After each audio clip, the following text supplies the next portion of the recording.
river in the dark, it's raining in the park, but meantime, sound of the river, you stop and you hold everything. A band is blowing Dixie, double fall time. You feel alright when you... Vamos a ver, estamos con esto de los conjuntos algebraicos. Y lo que queremos ver es como rápido un repaso de estos conjuntos algebraicos y esta noción del Nullstellensatz, o como se pronuncia, alguien sabe alemán, Nullstellensatz. Entonces, el Nullstellensatz, que quiere decir el teorema de los ceros, ¿no? Entonces, vamos a revisar estas cosas y como una aplicación de algunas de las cosas, aprovechando que tenemos. Ahora, lo que les invito yo a pensar es nuevamente qué pasa en la situación no algebraicamente cerrada, ¿no? Para que lo tengan aquí presentes, hay que tratar de ir pensando que posiblemente cuando ustedes estudiaron el Nullstellensatz clásico,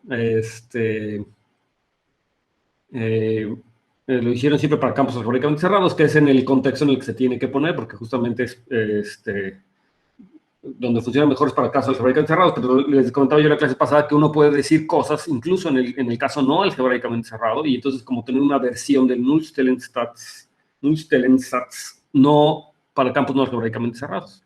Y entonces vamos a ver un poquito de eso el día de hoy y ver qué es lo que nos quiere decir. Entonces, de hecho, déjenme regresar a lo que estábamos viendo en la última clase. Lo voy a ver con un poquito más detalle, pero y decir una cosa que les dije, ¿no? Entonces, acá un campo cualquiera y sea una A, una K álgebra finitamente generada. Y entonces yo les decía que había que tener cuidado con las álgebras que son finitamente generadas como álgebras y también como módulos, porque no es lo mismo ser finitamente generado como módulo. O sea, toda K álgebra es en particular un módulo sobre el anillo. Y entonces hay dos nociones definitivamente generadas, uno que sea como módulo y otro como sea álgebra. Y entonces yo quiero que sea finitamente generada como álgebra. Y entonces aquí les corrijo, que sea finitamente como álgebra es lo que normalmente se llama que sea de tipo finito, como álgebra. En la clase pasada les dije al revés, ¿verdad? Que sea de tipo finito, les dije que era los módulos, pero no. Lo que pasa es que hay módulos que son de tipo finito. Cuando yo hablo de un módulo de tipo finito es que el módulo sea finitamente generado, eso sí es cierto, pero no, la noción para álgebras que sea finitamente generada como álgebra, entonces se llama que sea de tipo finito, y tiene sentido porque estoy como hablando en la categoría en la que estoy, que sea de tipo finito en esa categoría, es que sea finitamente generado como... Entonces, de hecho es por esa confusión. Esto de tipo finito no sé quiénes son los que los usan, tengo la impresión que normalmente son los Bourbakis o que vienen de la escuela francesa, pero no estoy seguro. Y entonces hay esta confusión de finitamente generado y de tipo finito y que sea, o sea, todas estas, que sea finito y de tipo finito, ¿no? Esta confusión que al menos para mí de repente me confunde, como nos pudimos dar cuenta. Entonces hay autores que evitan, ¿no? Evitan hacer esta notación y les llaman explícitamente, ¿no? Es finitamente, una álgebra finitamente generada o una álgebra finita como módulo, ¿no? Entonces tenerlo claro. Pero bueno, creo que ya revisé bien, entonces creo que la convención sí es en general que si yo digo que una álgebra es de tipo finito, me refiero a esto que es finitamente generada como álgebra, ¿verdad? Entonces, sí es así. O sea, no es como les había dicho. Entonces, es así. De hecho, lo había escrito bien al principio y luego lo corregí. Entonces, que sea finitamente generada como álgebra quiere decir que es de la forma, el cociente de un anillo de polinomios. Y eso es simplemente porque si yo tengo el conjunto de generadores como álgebra, entonces tengo un homomorfismo suprayectivo del anillo de polinomios a la álgebra, ¿verdad? Eso, suprayectivos, tengo generadores como álgebra. Y entonces tengo una sucesión exacta de este tipo, ¿no? Y entonces eso quiere decir que A es el cociente exactamente de un anillo de polinomios, ¿sí? Entonces esa era la cosa que habíamos visto en la clase pasada. Y entonces, un homomorfismo de anillos entre A0A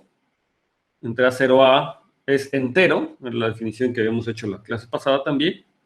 Y también decimos que A es entero como álgebra sobre A0, ¿sí? Entonces son nociones equivalentes. Recuerden que una álgebra, una A0 álgebra, es realmente un homomorfismo de anillos de A0A, ¿sí?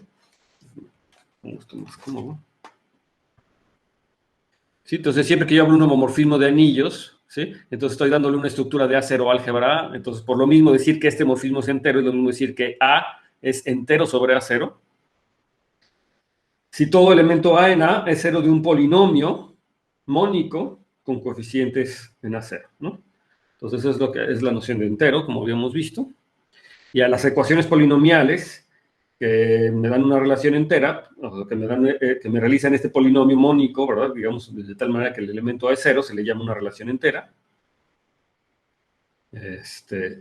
Normal, ¿no? Lo escribimos así, o una relación de dependencia entera. Ok, entonces hay un ejercicio que es más o menos común, lo pueden encontrar en cualquier, es parte de la teoría común de álgebra conmutativa o de álgebra, lo encuentran en cualquier libro de álgebra. En particular yo les recomiendo revisar el libro de Lang, a mí me gusta, ya les he dicho, me gusta el libro de álgebra de Lang. Entonces todo esto viene ahí. Entonces el conjunto de elementos, de hecho este es un ejercicio muy fácil, el conjunto de elementos de A que son enteros sobre un anillo A0, entonces me forman un subanillo de A, ¿no? Que por supuesto contiene a A0. Entonces el conjunto de elementos que son enteros me forma un subanillo y se llama el anillo de enteros de A sobre A0.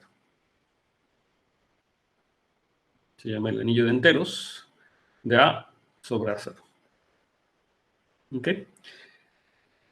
Entonces,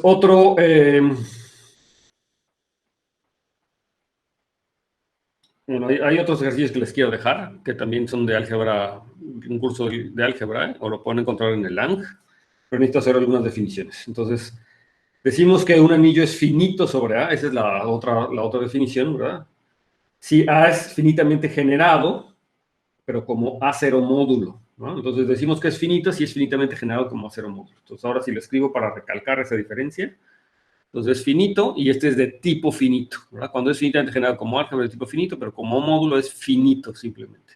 Entonces también se le llamamos al morfismo que me realiza, ¿verdad? El homomorfismo que me realiza A como una A0 álgebra, también lo llamamos morfismo finito. ¿Sí? Sí, es esto, ¿no? Y entonces un ejercicio inmediato es, por ejemplo, ver que la composición de morfismos finitos es finito. Entonces es como para variar estos ejercicios que les dejo a veces así, son nada más para verificar que las definiciones las están entendiendo. No hay nada que hacer, es un ejercicio de una línea. ¿Ok? Algunos otros ejercicios sí son más interesantes, pero bueno, en este caso. Y es algo que vamos a utilizar, entonces es algo muy importante considerar esta situación. Y entonces ya tenemos la siguiente proposición, que también esta se las voy a dejar como ejercicio. Entonces sea A finito sobre A0. Entonces, decir que A es finito sobre A0 es equivalente a decir que A es de tipo finito y entero sobre A0. Y de hecho, esta es una proposición que es muy, muy importante para lo que vamos a ver. De hecho, se utiliza mucho para hay una demostración del Null-Zellensatz que justamente se basa en este tipo de argumentos. Y este también es un argumento clásico. De hecho, muchas veces lo dividen como en tres partes, ¿no? La existencia de ciertos módulos y ciertos invariantes, que no estaría mal que lo revisen. Yo lo quería en principio revisar aquí en clase, pero si me pongo a revisar eso aquí en clase, pues ya no vamos a llegar a lo importante. De hecho, les voy a dejar unas notas, en el Classroom, donde justamente esto lo pueden revisar, aunque les digo que esto está en todos lados, en el libro de álgebra, en el Hungenford, en el Lang, lo pueden encontrar. Entonces, ¿qué es finito sobre A? Es decir, que A es un módulo finitamente generado sobre A0, ¿sí? Sí, y es una álgebra de tipo finito y además entera. O sea, casi son equivalentes, pero con estas restricciones. Hay que tomar en cuenta que A es una K-álgebra, ¿no? Bueno, posiblemente se utilice. Entonces, hay muchas referencias. Entonces, realmente todo esto se hace se utiliza, o el libro lo presenta, para dar el lema de normalización de Noether.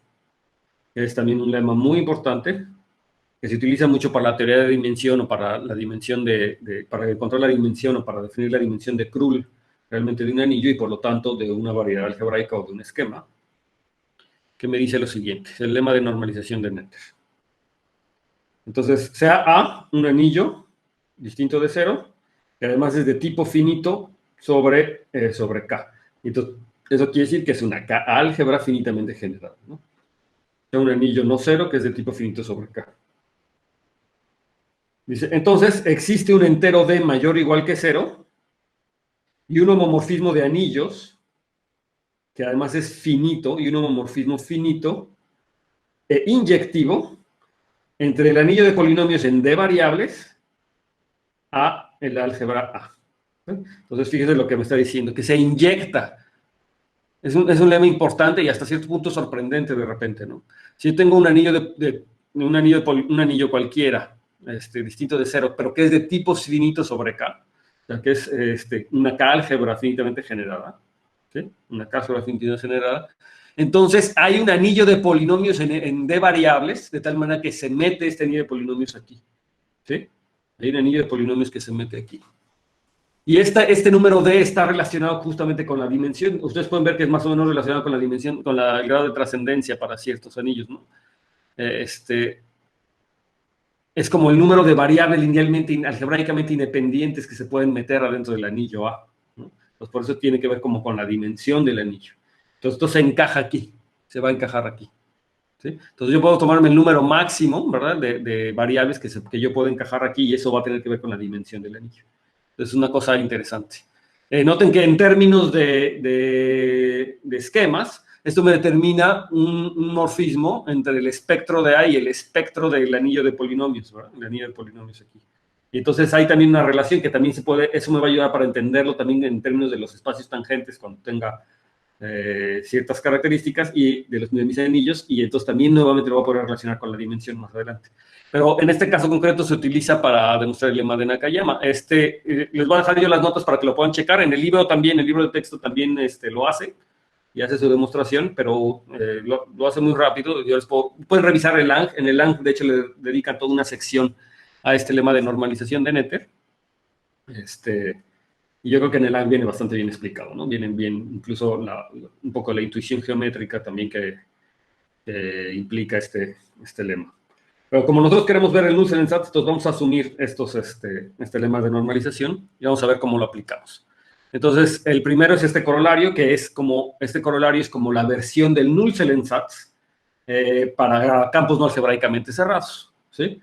Entonces, lo que me dice es que si A es una K-álgebra de tipo finito sobre un campo cualquiera K, y sea M un ideal maximal de A, entonces el campo cociente A módulo M es una extensión finita de A. Y este es lo que yo le llamo, o lo que muchos autores también le llaman, es la versión del Null-Selensatz para campos no algebraicamente cerrados. Y ahorita más adelante vamos a ver cómo cuando yo considero a mi campo algebraicamente cerrado, este corolario sí justamente es el Null-Selensatz, o al menos la versión débil del Null-Selensatz, que también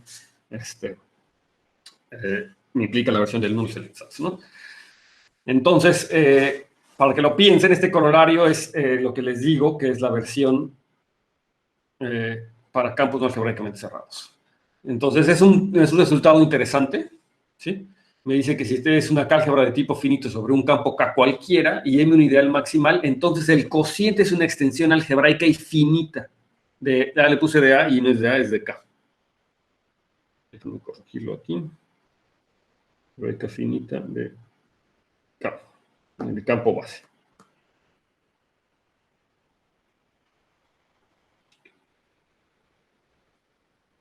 ¿Ok? Entonces vamos a hacer la demostración. Entonces, lo primero que vamos a ver es que, bueno, notar que AM es de tipo finito sobre K. O sea, eso quiere decir que es una K-álgebra finitamente generada. ¿Por qué yo puedo decir que AM es de tipo finito sobre K? O sea, que es una K-álgebra finitamente generada. Podemos hacer la composición de KA y da a AM. Exactamente, ¿no? Yo justamente tengo un morfismo suprayectivo, el anillo de polinomios A, y esto es porque, justo por hipótesis, A es una álgebra finitamente generada, ¿no? Entonces tengo un morfismo suprayectivo. Y entonces, como el cociente también es suprayectivo, entonces la composición es un morfismo suprayectivo, el anillo de polinomios en un cierto número de variables al cociente. Entonces, eso quiere decir que el cociente es tal cual una K-álgebra de tipo finito. Esa es la definición, para que tenga un morfismo suprayectivo. Entonces, bueno, eso es lo que ya tengo. Entonces, queremos utilizar los lemas anteriores, o lo que escribí anterior, ¿verdad? Entonces, por el lema de normalización de Noether, yo lo que puedo decir entonces es que existe un D mayor o igual que 0 y un homomorfismo finito. Ay, otra vez me pasó esto que me choca.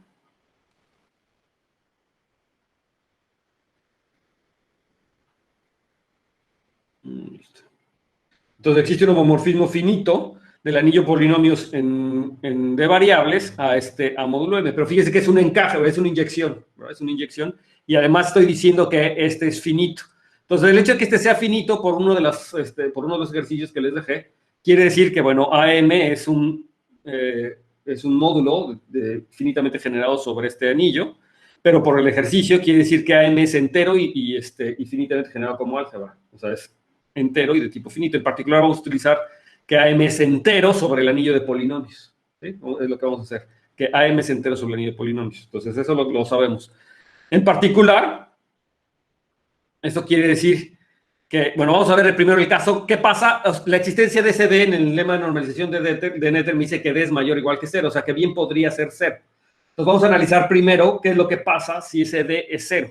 Entonces, si el D es 0, lo que me está diciendo es que en realidad yo tengo un encaje del campo K a AM, a módulo M, ¿verdad? Que A módulo M es un campo, y donde A módulo M es una extensión finita, o sea que es un módulo finito sobre K. Eso quiere decir ni más ni menos que AM sería una extensión finita, ¿verdad? Porque es un K espacio vectorial de dimensión finita, es una extensión finita de K, y eso pues ya es lo que quería, ¿verdad? En el caso D igual a 0, justamente obtengo lo que quiero. Y de hecho lo que vamos a ver a continuación es que el caso D mayor que 0 no puede ser por las condiciones o las hipótesis del problema. O sea que el único caso viable es cuando D es igual a 0. O sea que por el lema de normalización de Noether, el D que va a existir es 0 y por lo tanto lo que tengo es un encaje del campo K a módulo M y por el lema de normalización de Noether tiene que ser finito. Y entonces eso implica que A módulo M es una extensión finita, que es justamente lo que quería demostrar, ¿verdad? Es lo que se quiere demostrar. Entonces vamos a ver que el caso D mayor o igual que 0, de hecho, no es viable. Entonces, ¿qué pasa si yo supongo que D es mayor o igual que 0? Entonces, si yo tengo D mayor o igual que 0, entonces tengo un encaje de verdad, ¿verdad? De aquí. ¿Por qué me pinto? No sé. Entonces yo tengo este encaje de verdad. Entonces yo lo que voy a considerar es tomarme una de las variables, la que ustedes quieran. De hecho, cualquiera. Me tomo el TI. Entonces, la imagen, este es un encaje, ¿verdad? Entonces, puedo pensar que este campo contiene el anillo de polinomios en estas variables. Entonces, como este es un campo y el TI es distinto de 0, entonces el 1 entre TI es un elemento en el campo, ¿verdad? Es un elemento en el cociente, ¿de acuerdo? ¿Sí? Y además yo sé, por lo que les acabo de poner, que esta extensión, o sea, que AM es entero sobre el anillo de polinomios. Eso quiere decir en particular que 1 entre TI es un elemento entero en el anillo, en este campo, en A módulo M. Eso quiere decir que existe una relación de dependencia entera para 1 entre TI. Entonces eso lo escribimos. Entonces, como 1 entre TI es entero sobre el anillo de polinomios en estas de variables, entonces existe una relación de dependencia entera. ¿Eso qué quiere decir? Pues que existen polinomios, vamos a suponer que existen K polinomios en D variables, con coeficientes en K, de tal manera que tengo una relación entera de este tipo. Si se fijan, esta relación entera que estoy escribiendo justamente es una relación entera para 1 entre TI. Este es un polinomio mónico, ¿verdad? Es un polinomio mónico con coeficientes, los bases, que son polinomios en estas variables. Eso quiere decir que el 1 entre TI sea entero sobre este anillo. ¿De acuerdo? Tengo una relación entera. Es un polinomio mónico, es 0 de un polinomio mónico. Y entonces, ahora lo que voy a hacer es multiplicar por TI a la K.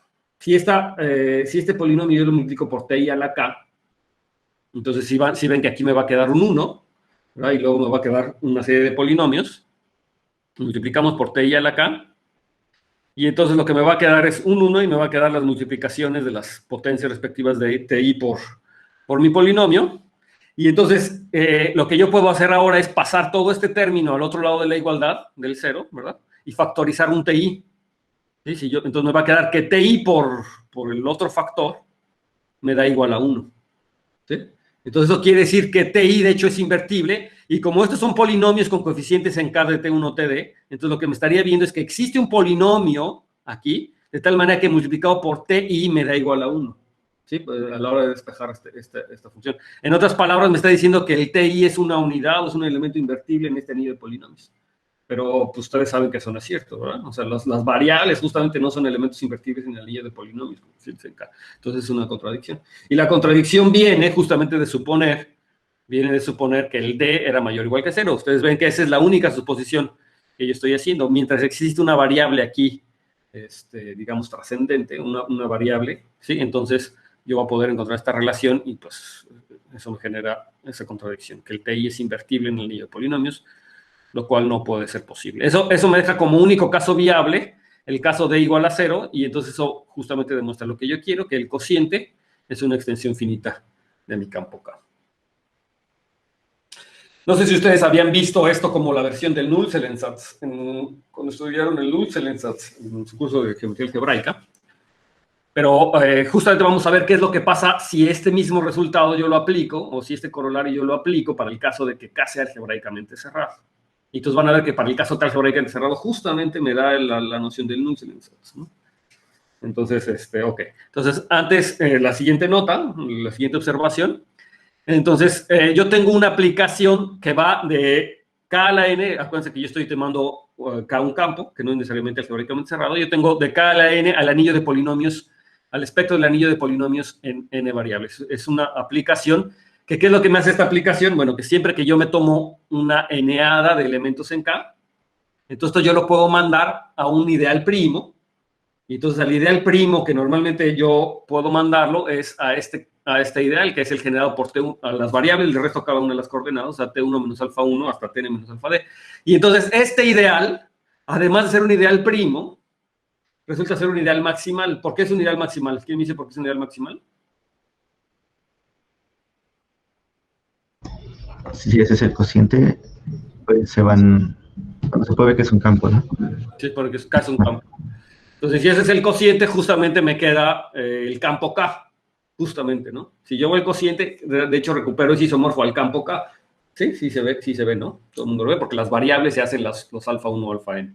Entonces, de hecho, lo que estoy teniendo es que el ideal, es un ideal maximal, justamente porque el cociente es un campo.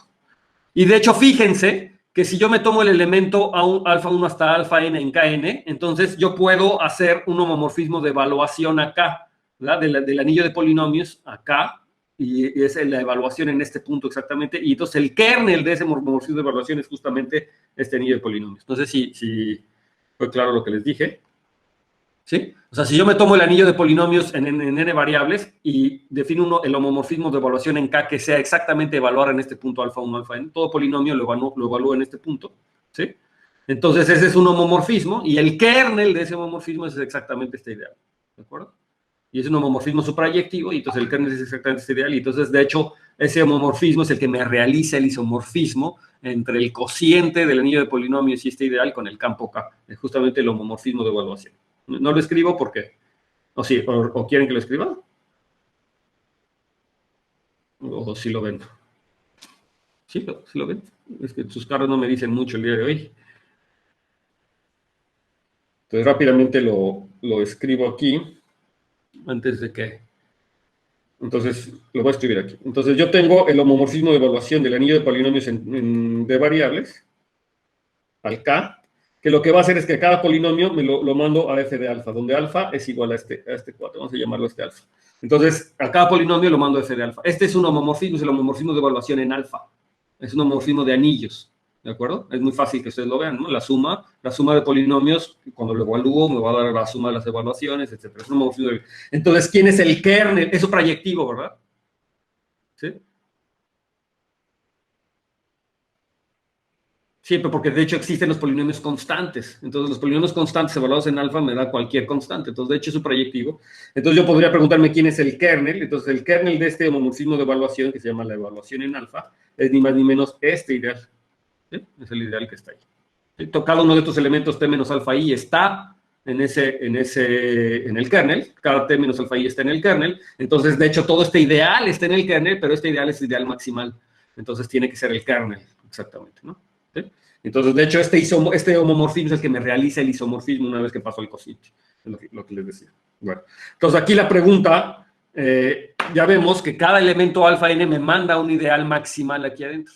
Pero la pregunta es, bueno, ¿quién será la imagen? Por supuesto que esta aplicación es inyectiva, ¿verdad? O sea, si me tomo dos elementos distintos, entonces van a dar a ideales maximales distintos. Y una de las razones es justamente ver que estos ideales maximales son los kerneles de estos homomorfismos de evaluación, y que si me tomo dos elementos distintos, alfa y beta, entonces hay un polinomio que se anula en alfa, pero que no se anula en beta, es decir, los kerneles serían distintos, ¿verdad?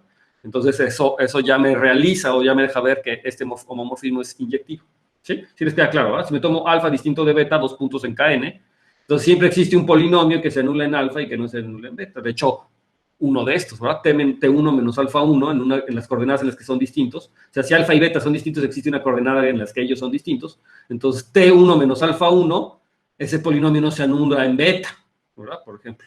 ¿Sí? Entonces siempre existe polinomio y eso ya me dice que los kernels de estos homomorfismos, por lo tanto, son distintos. Entonces, es una aplicación inyectiva.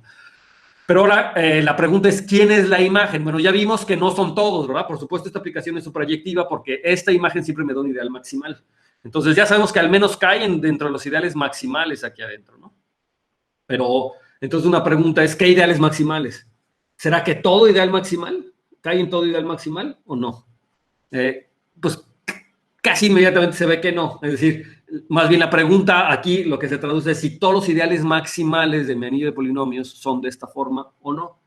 ¿Sí? O sea, básicamente lo que me lleva a preguntarme es si hay ideales maximales en el anillo de polinomios que son distintos a eso. Y eso es justamente el Nullsensatz o el resultado del Nullsensatz, el resultado fuerte o el weak Nullsensatz, ¿no? Justamente es lo que me dice. Entonces, ¿qué es el converso? Es decir, me va a decir que en efecto los únicos ideales maximales son los de esta forma, del anillo de polinomios. A lo mejor ustedes ya a estas alturas están muy acostumbrados, ¿vale? Dicen, tómense un ideal maximal de aquí y luego piensan en uno como estos. Pero eso es por el Nullsensatz. Es decir, antes del Nullsensatz, bien podría ser que yo tenga ideales maximales aquí que no sean de este tipo. Como bien pasa cuando yo tengo campos que no son algebraicamente cerrados. Es decir, aquí se ve la importancia de que mi campo sea algebraicamente cerrado. Es decir, cuando yo me tomo el anillo de polinomios con coeficientes reales, ¿verdad? Entonces, sí es cierto, por ejemplo, R de X entre el polinomio X cuadrada más 1 es isomorfo a los complejos, ¿verdad? Y el X cuadrada más 1 es un ideal maximal, por lo tanto, y que no es de esta forma, ¿de acuerdo? Me da una extensión finita de los reales, pero no es de esta forma. Entonces, aquí se ve la importancia, o se va a ver la importancia en el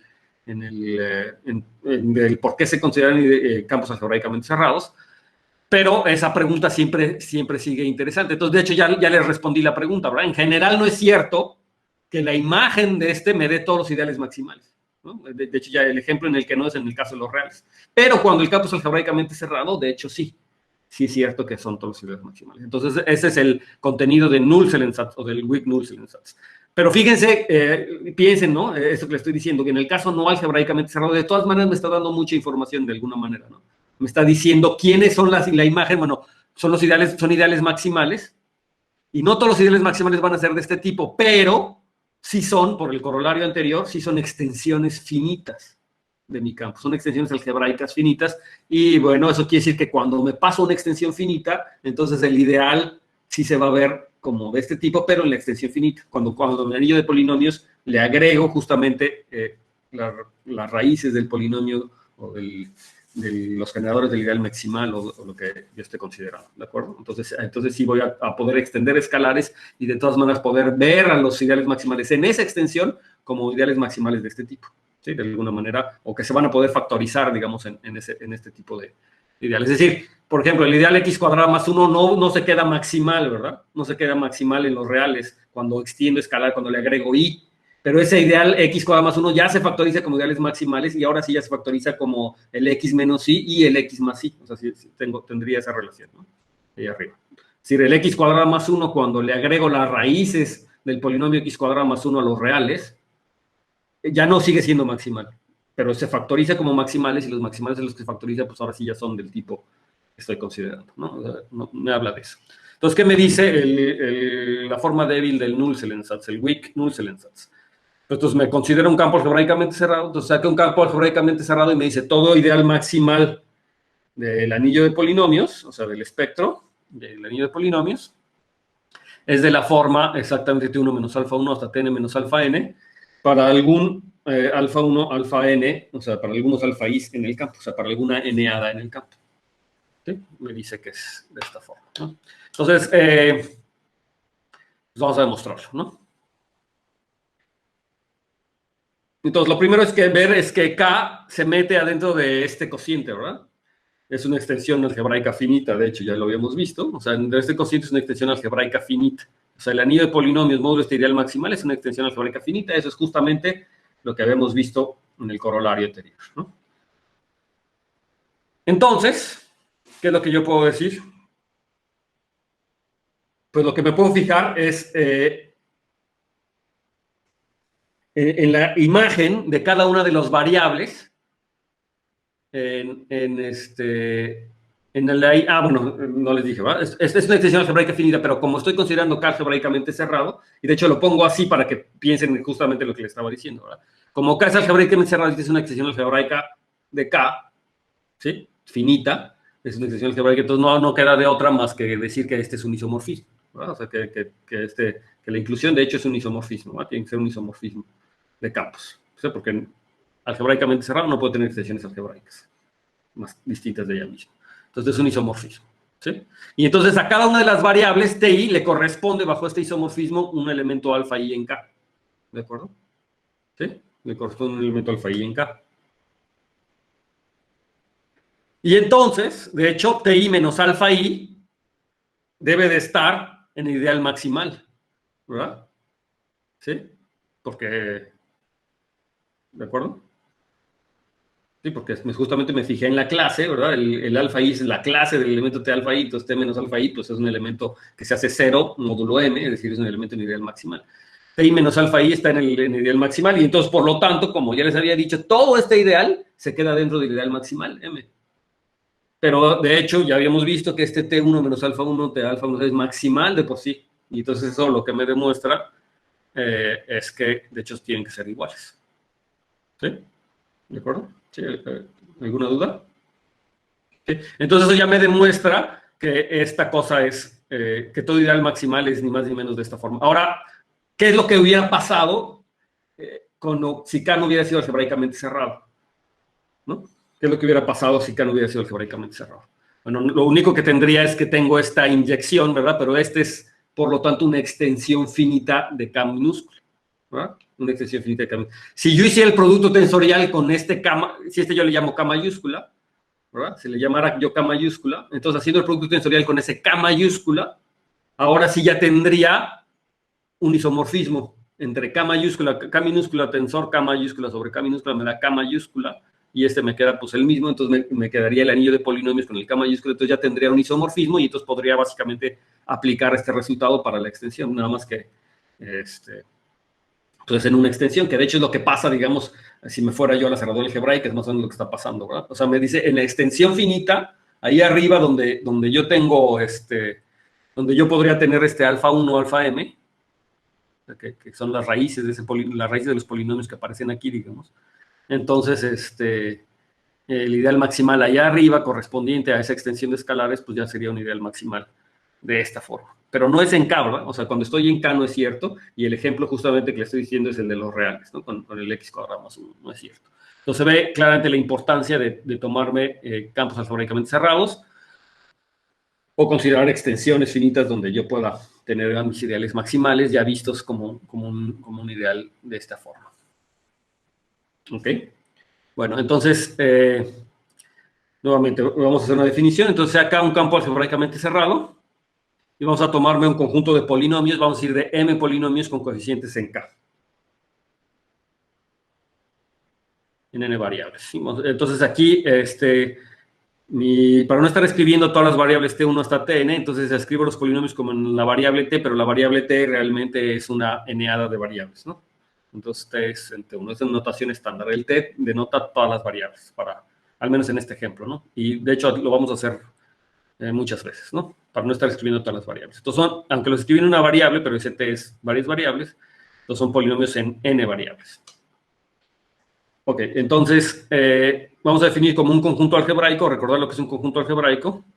Entonces un conjunto algebraico es un conjunto de las formas que vamos a denotar por z, z de P1 hasta Pm y z de ceros, que es el conjunto de las n-adas en el campo donde están definidos mis polinomios, de tal manera que la evaluación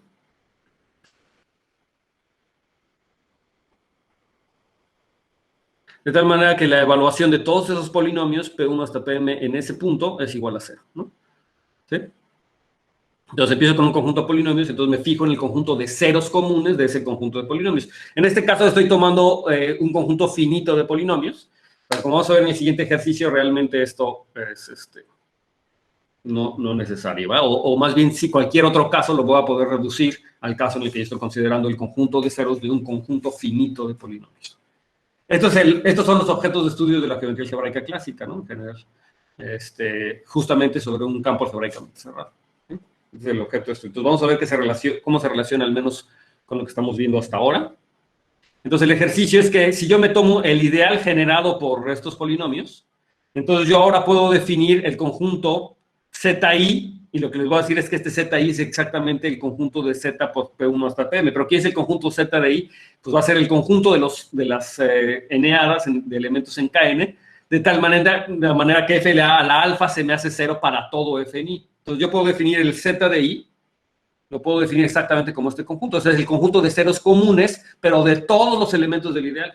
Y entonces el ejercicio es que vean que de hecho son iguales, ¿verdad? El conjunto de ceros comunes de todos los elementos del ideal es el conjunto de ceros de los generadores del ideal. Y de hecho lo puedo hacer más generalmente, ¿no? Si me tomo un subconjunto cualquiera del anillo de polinomios, que no necesariamente tiene que ser ni un conjunto finito, ni siquiera un ideal, me tomo cualquier subconjunto del anillo de polinomios, entonces yo puedo definir Z de S como el conjunto de ceros comunes de todos los elementos en ese conjunto. Ni siquiera tiene por qué ser un ideal, ¿no? Z de S.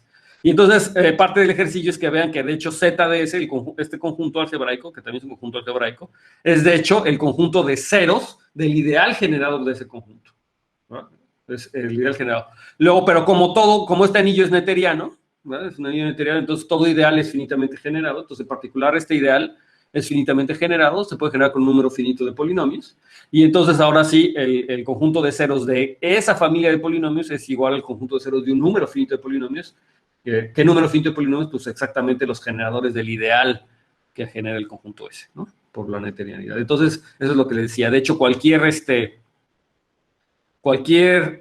conjunto algebraico, yo lo podría definir así, digamos, de entrada un conjunto algebraico, lo podría definir como el conjunto de ceros comunes de una familia de polinomios. Pero esto me lleva, por el ejercicio y por lo que les acabo de platicar aquí, a que es lo mismo que considerar solamente un conjunto finito de polinomios, ¿verdad? Estoy con coeficientes en un campo, entonces yo sé que el anillo de polinomios es neteriano, que es una cosa importante que utilicé aquí.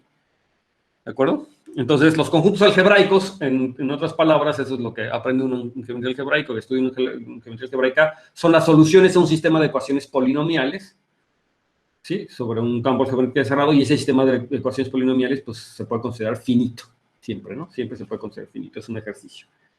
¿De acuerdo? Bueno, entonces estos son mis conjuntos algebraicos que estudiaba en geometría algebraica, y eso qué es lo que tiene que ver con mis esquemas o con lo que yo quiero estudiar. Bueno, pues que si yo tomo K un campo algebraicamente cerrado, y A es una K álgebra de tipo finito, y les recuerdo nuevamente que sea una K álgebra de tipo finito quiere decir que es un cociente del anillo de polinomios, que se ve de la forma un anillo de polinomios en ciertas variables módulo un ideal. Y entonces lo que me dice este corollario es que hay una correspondencia biyectiva entre los puntos cerrados del espectro de A, o sea, del espectro de esta K álgebra de tipo finito, y el espectro maximal de A. ¿Verdad? Y ¿qué es el espectro maximal de A? Entonces lo defino. El espectro maximal es el conjunto... el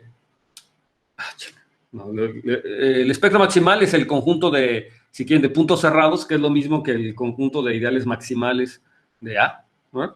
Si recuerdan que un punto en el espectro es cerrado, si solamente si el ideal es maximal, ¿sí? Recuerdan que habíamos visto eso. Entonces el espectro maximal es el conjunto de puntos cerrados del espectro de A. Y entonces lo que me dice que hay una biyección entre el espectro maximal o el conjunto de puntos cerrados de A y el conjunto algebraico Z de I, es decir, el conjunto de ceros comunes del ideal I, de los elementos del ideal I. Entonces hay una biyección entre estos conjuntos, ¿verdad? De hecho, esa biyección es mucho más que una biyección nada más. De hecho, va a haber una equivalencia de categorías, pero para eso necesitaría yo definir el espectro de A como un esquema, realmente.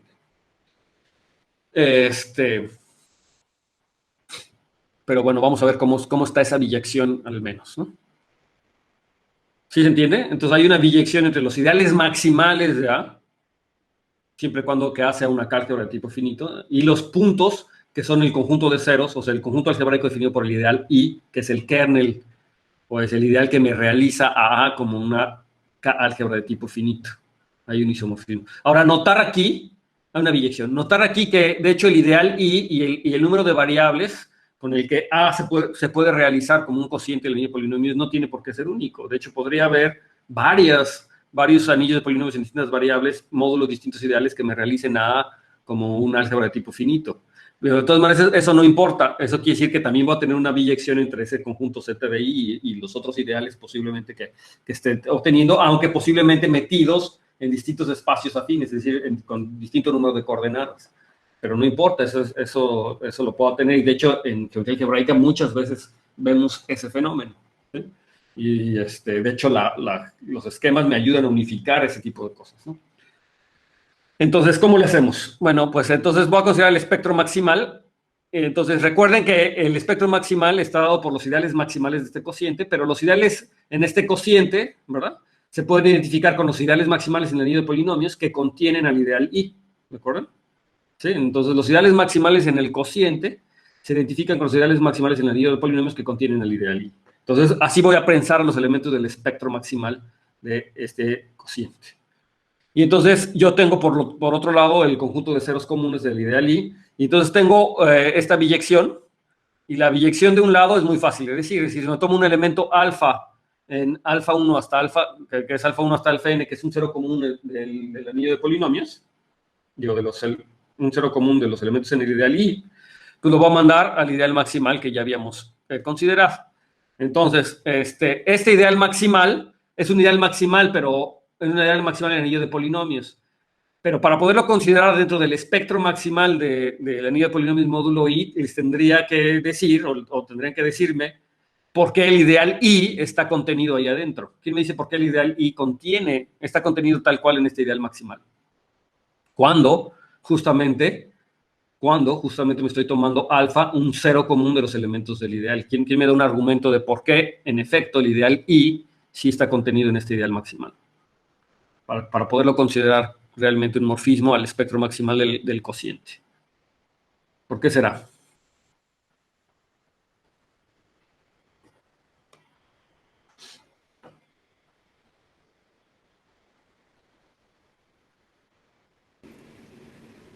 Podríamos pensar que como cada uno de los elementos de I se anula en los alfa I, yo hago el algoritmo de la división para ese elemento, digamos que F de I, con estos polinomios TI menos alfa I, entonces lo escribo como una expresión, ¿no? En términos de TI menos alfa I por otro polinomio, y entonces luego con un residuo, como el punto alfa se anula en ese polinomio, pues veré que ese residuo es cero y por tanto, pues ya ese elemento vive en este ideal maximal. Exacto. Para todo elemento de I. Exacto. Y justo esa es la demostración que me dice que el kernel del homomorfismo de evaluación es exactamente ese ideal, ¿no? O sea, lo que nos acaba de decir Juan es la demostración de que el kernel del homomorfismo de evaluación en alfa es ni más ni menos este ideal maximal. Entonces, no sé si lo siguieron. Rápidamente se lo escribo. Entonces, f de alfa igual a 0. Entonces, yo puedo escribir al f en términos, digamos, su expansión de Taylor, digamos, dijo Juan el teorema del residuo, pero como estoy en varias variables, lo equivalente al teorema del residuo, digamos, es la expansión de Taylor. Todo polinomio lo puedo hacer de su expansión de Taylor alrededor de ese t menos alfa 1, t menos alfa n. Entonces, digamos que el f se puede escribir en principio como una constante, ¿verdad? Más, pues, una suma de los TIs menos alfa is por alguna otra constante, no sé, aquí ya les recomiendo por ahí, lo que sea, más luego otra suma, pero ahora por TI menos alfa i al cuadrado, por otras constantes, etcétera, no sé, por más cosas aquí. Pero en todo caso, como el f de alfa i es igual a 0, entonces esto quiere decir que este cuate que está aquí es 0, ¿verdad? Y entonces esto ya me realiza exactamente a mi polinomio f como un elemento que está claramente en el ideal generado por los test menos alfa cis. ¿De acuerdo? Eso es lo que está pasando, porque la expansión de Taylor justamente es lo que me está diciendo. Y de hecho esa es la demostración, como les digo, de que el kernel del morfismo de evaluación es exactamente el ideal máximo. O sea, que están estas cosas aquí. Entonces, en efecto, lo que yo tengo es que aquí mi ideal I está aquí.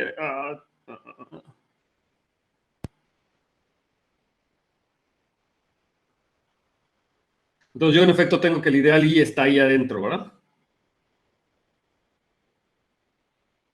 ¿Sí? Y entonces, ¿qué nos falta?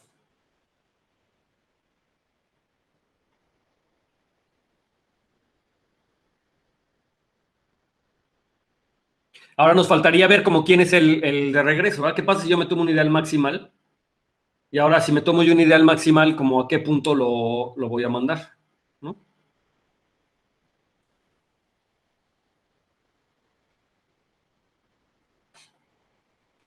¿Sí?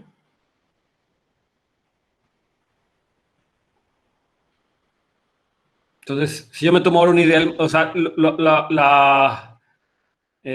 si yo me tomo un ideal maximal ahora que contiene ahí, entonces yo ya sé que el ideal maximal pues se ve también de la forma T1 menos alfa 1 hasta Tn menos alfa n, y lo único que hay que ver es que los puntos, ese punto alfa i, alfa 1, alfa n, hace cero a todos los elementos de i, pero justamente es porque ese ideal, ¿verdad? Es el morfismo de evaluación, y el i está ahí adentro. Entonces, el ideal ese es el kernel, el morfismo de evaluación, y el i está ahí adentro, entonces, evidentemente, pues se anula, ese punto está en los ceros comunes de todos los alfa i, ¿sí? ¿Sí lo ven? El regreso, ¿no? O sea, si yo me tomo cualquier ideal de este tipo que contiene ahí, entonces este ideal es el homomorfismo es el kernel del homomorfismo de evaluación en este punto, alfa 1, alfa n. Pero este i está aquí adentro, pues aquí dice que cualquier polinomio en el ideal i se anula en el alfa 1, alfa n, porque está en el kernel del homomorfismo de evaluación, y eso quiere decir entonces ni más ni menos que el alfa estaba en el zeta i, ¿no? Sería el argumento de regreso. Y entonces, claramente, ustedes pueden ver que esta composición es la identidad, y entonces yo tengo ni más ni menos una biyección entre este conjunto, ¿no? Entre estos conjuntos. Entonces, fíjense, es una cosa muy interesante, ¿no?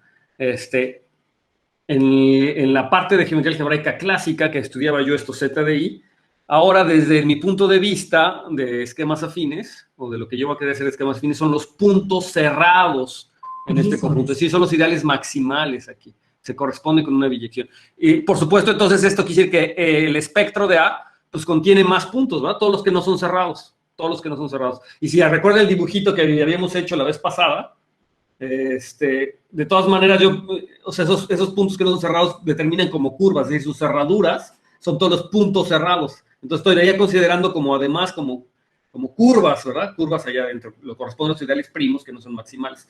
Que también en su curso de geometría algebraica clásica o en un curso de geometría algebraica clásica, uno ve que los ideales primos corresponden a curvas irreducibles, ¿no? Es como lo que uno está teniendo. Pero en la parte de esquemas, digamos, además, los otros puntos que están en el esquema, pues corresponden a esos puntos que no son cerrados, pero que están por ahí, que están formados por estos puntos cerrados, ¿no? Ese es un detalle, es una diferencia. Pero en cierto sentido sí puedo recuperar a los conjuntos algebraicos usuales de la geometría algebraica, ¿no? Cuando uno trabaja con esquemas, puedo recuperar los conjuntos algebraicos usuales, pero estoy trabajando con un poquito de más cosas y pegados de una manera bonita. Ok, no sé si aquí ya no escribí nada. Entonces, bueno, hay ejemplos específicos, ¿no? Entonces, si yo, por ejemplo, considero este anillo de polinomios, donde es el anillo de polinomios en dos variables con coeficientes complejos, lo divido por el ideal generado por el polinomio y cuadrada menos x cuadrada por x más 1, y me fijo en el espectro de este anillo.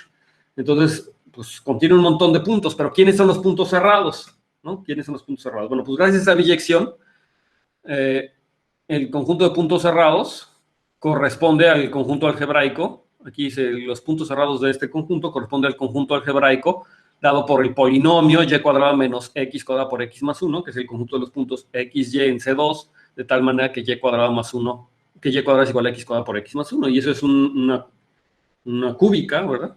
Es una curva cúbica con un nodo, es una curva nodal. Entonces corresponden al nodo. Entonces el dibujito, por lo que uno estudia en geometría algebraica clásica del nodo, pues son los puntos cerrados, o cada punto lo puedo entender como los puntos cerrados del espectro de mi anillo, de ese anillo que está ahí, ¿no? Entonces, bueno, estoy recuperando un poco la geometría. Entonces, un ejercicio. Entonces, sea A una álgebra de tipo finito. Entonces, otra cosa que hay que ver es que el radical de Jacobson de A es igual al radical de A. Entonces, ¿se acuerdan quién es el radical de Jacobson de A? Entonces, el radical de Jacobson de A es la intersección de todos los ideales maximales de A, ¿no? Me dice, pero en el caso, y en el radical es la intersección de todos los ideales primos, o bien el conjunto de los elementos que son nilpotentes, ¿de acuerdo? ¿Sí? lo había puesto como un ejercicio, pero luego vi la demostración, me gustó, la demostración que hacen aquí. Hay varias demostraciones de eso, ¿no? Entonces, de hecho, la demostración que hace aquí el libro me gustó, entonces creo que se las puse aquí porque está interesante. Pero notar que esto no es cierto en general, ¿verdad? No es cierto que el ideal de Jacobson, que el radical de Jacobson sea igual al radical. En general no es cierto, pero cuando A es una álgebra de tipo finito, entonces sí es cierto. ¿Eh? Entonces, eso quiere decir que los elementos nilpotentes los puedo encontrar nada más intersectando los ideales maximales, ¿no? Entonces, por supuesto, hay una contención, ¿verdad? Como todo ideal primo es además un ideal maximal, entonces cualquier elemento que esté en intersección de todos los ideales primos está contenido también en la intersección de todos los ideales maximales. Entonces, es decir, el nil radical siempre está contenido dentro del radical de Jacobson, ¿verdad? Porque el nil radical es la intersección de todos los ideales primos, o bien de todos los elementos nilpotentes, pero como todos los maximales también todos los maximales contienen al cero, entonces los elementos nilpotentes están en la intersección de todos los maximales. Entonces, se tiene esta contención. Entonces, realmente lo que nos hace falta ver es la otra contención. Es decir, si yo me tomo un elemento que está en la intersección de todos los ideales maximales, y lo que me gustaría ver es que entonces este cuate está en el nil radical. Y hay varias formas de verlo. O sea, yo puedo hacerlo ver que está en los ideales primos, ¿verdad? O bien ver que es nilpotente. Vamos a ver que de hecho es nilpotente, ¿no? Y la razón por la que escribí la demostración, a pesar de que hay varias demostraciones, es porque utiliza pues, lo que hemos construido aquí de las localizaciones. Y me pareció interesante esa demostración. Entonces, lo que vamos a demostrar es que F es de hecho nilpotente, ¿no? Y que sea nilpotente, pues quiere decir que existe un natural, de tal manera que F a esta potencia, este natural N, me da 0, ¿de acuerdo? Entonces,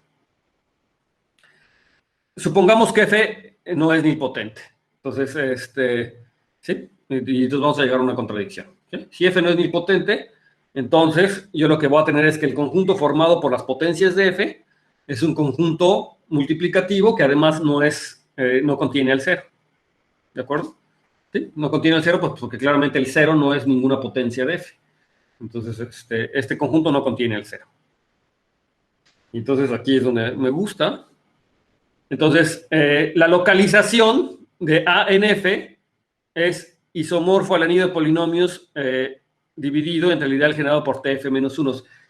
No sé si esto ya lo han demostrado alguna vez en la vida, se los pongo en naranja porque es un ejercicio, pero la idea es muy, muy sencilla. Notar que justamente A entre F, lo que estoy haciendo es invertir a los elementos de F. O sea, le estoy pegando una unidad, o sea, existe un elemento que es el inverso de F. Y justamente cuando yo hago este cociente, el anillo de polinomios módulo TF, justamente lo que le estoy pegando es el inverso de F, que es la clase de T, ¿no? La clase de T es justamente el inverso de F en el anillo A. Entonces, cuando yo hago esta construcción, justamente al anillo A le estoy pegando el inverso del elemento F. Y eso coincide exactamente con la localización. Entonces, esa es digamos, la forma fácil de ver o de creerse este isomorfismo, pero ustedes lo pueden demostrar, estoy seguro que lo pueden demostrar formalmente, incluso lo podrían demostrar con la propiedad universal de la F, ¿no? Saber que este anillo cumple la propiedad universal de la localización, por ejemplo. Podrían hacer ese tipo de cosas, ¿no? O tratar de construir un homomorfismo proyectivo del anillo polinomios a F, cuyo kernel sea este, por ejemplo. ¿Sí? Esa sería otra forma de tratar de demostrar. ¿Sí? Pero bueno, la idea general para demostrar esta situación es que vean que justamente hacer la localización es agregarle los inversos del inverso de F o los inversos de las potencias de F, pero justamente es lo que estoy haciendo aquí, ¿no? Entonces, esa es la primera cosa que hay que notar. Y la segunda cosa que hay que notar es que el AF es distinto de 0. Bueno, aquí no lo pongo así. Pero bueno, dado que el AF es un cociente del anillo de polinomios, entonces lo que yo puedo decir es que AF es de tipo finito, es una A álgebra de tipo finito, ¿verdad? Entonces, AF, de entrada, por dar este isomorfismo, AF es una A álgebra de tipo finito, pero de hecho A es una K álgebra de tipo finito. Entonces, por la composición o por lo que habíamos visto hace rato, de hecho, también AF es una K álgebra de tipo finito. ¿Sí? Entonces, de tipo finito sobre A, ya no terminé de escribir. No sé si aquí lo escribí o no. Y por lo tanto, también... ¿Sí? Es una álgebra de tipo finito, pero también es de tipo finito sobre el campo K, porque A es una álgebra de tipo finito. Y entonces le puedo aplicar a AF pues, los resultados anteriores, ¿verdad? Quiere decir que AF es una extensión finita de K. Entonces, otra cosa que quiero notar es que A de AF es el homomorfismo de localización. Me tomo A de AF, el homomorfismo de localización.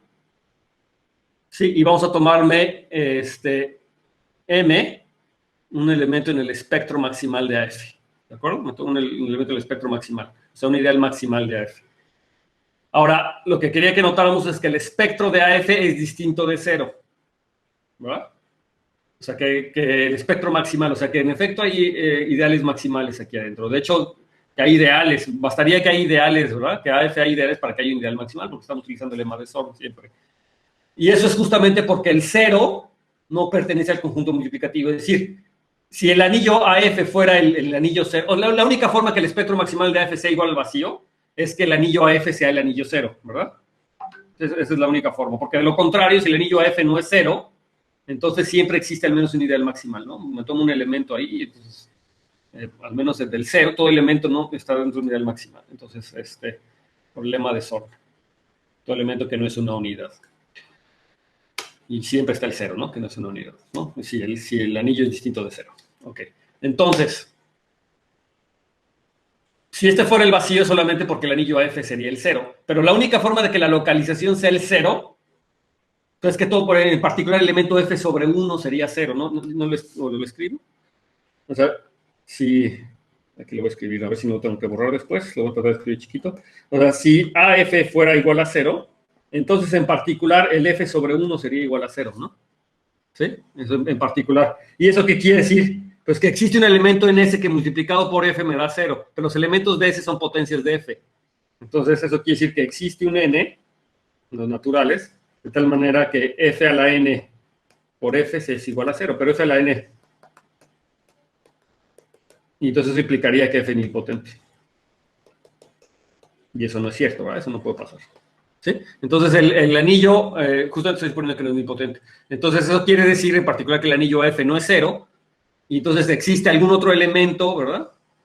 Aquí, o el 0 mismo, y entonces hay un ideal maximal. Todo anillo tiene al menos siempre un ideal maximal, ¿verdad? Ya sea el 0, que sea el ideal maximal, pero si tiene un elemento que no es una unidad, todo elemento que no es una unidad está dentro de una unidad maximal. Si todo elemento afuera del 0 es una unidad, entonces el 0 es un ideal maximal. Entonces, entonces eso implica que el espectro maximal es distinto de vacío. ¿Sí? ¿De acuerdo? ¿Sí? Entonces el espectro maximal es distinto del vacío. A ver si no se escribió. Entonces ahora me tomo un ideal maximal ahí y me tomo la imagen inversa del ideal maximal. Entonces este es un elemento que es un ideal primo en principio de A. Y en este caso, bueno, ya sabemos que aquí los ideales, de hecho, tendría que ser un ideal maximal, pero la razón es, se las escribo aquí, ¿no? Con el cociente, ¿verdad? Es una subcálgebra del cociente, ¿verdad? Tengo un homomorfismo inyectivo, porque justamente me estoy tomando la imagen inversa de M, entonces todo el kernel está ahí adentro, entonces me da un homomorfismo inyectivo del cociente A módulo de la imagen inversa de M a módulo M, pero A módulo M es un campo, ¿verdad? Es un campo finitamente generado, de hecho, por lo que hemos dicho, es una extensión finita de K, por lo tanto es una extensión algebraica de K. Y entonces eso implica que A a la F-1 de M es un campo también, ¿verdad? ¿Sí? Es un campo y por lo tanto F-1 de M es un ideal maximal. ¿Sí?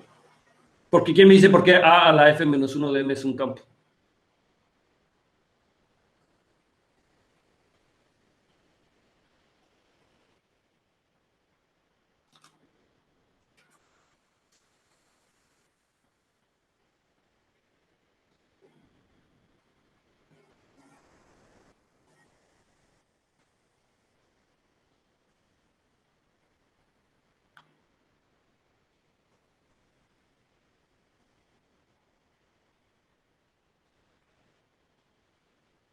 ¿No?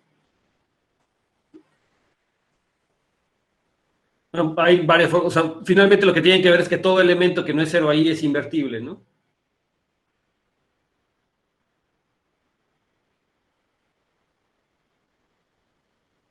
Y entonces yo sé que cuando lo veo adentro de A módulo M, ahí sí es invertible. Entonces lo único que tienen que ver es más bien que el inverso de ese elemento está contenido en la clase de A módulo FLM. FLM. Entonces les voy a marcar aquí como ejercicio para que lo piensen. Es un ejercicio de álgebra.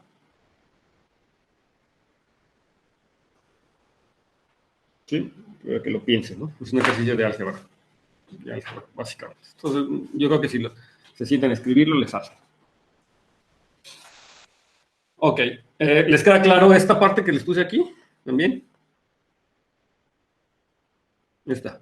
Que a F, la localización módulo ideal maximal es una extensión finita de K. ¿Quién me dice por qué?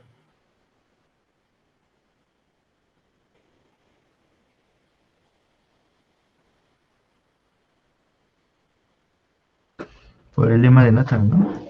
Sí, es nuevamente una aplicación. Esta es una K-álgebra de tipo finito sobre K. Entonces, por el lema, tiene que ser una extensión finita, ¿verdad? O por el corolario, no me acuerdo qué era. Pero AF sobre M es una K-álgebra de tipo finito sobre K.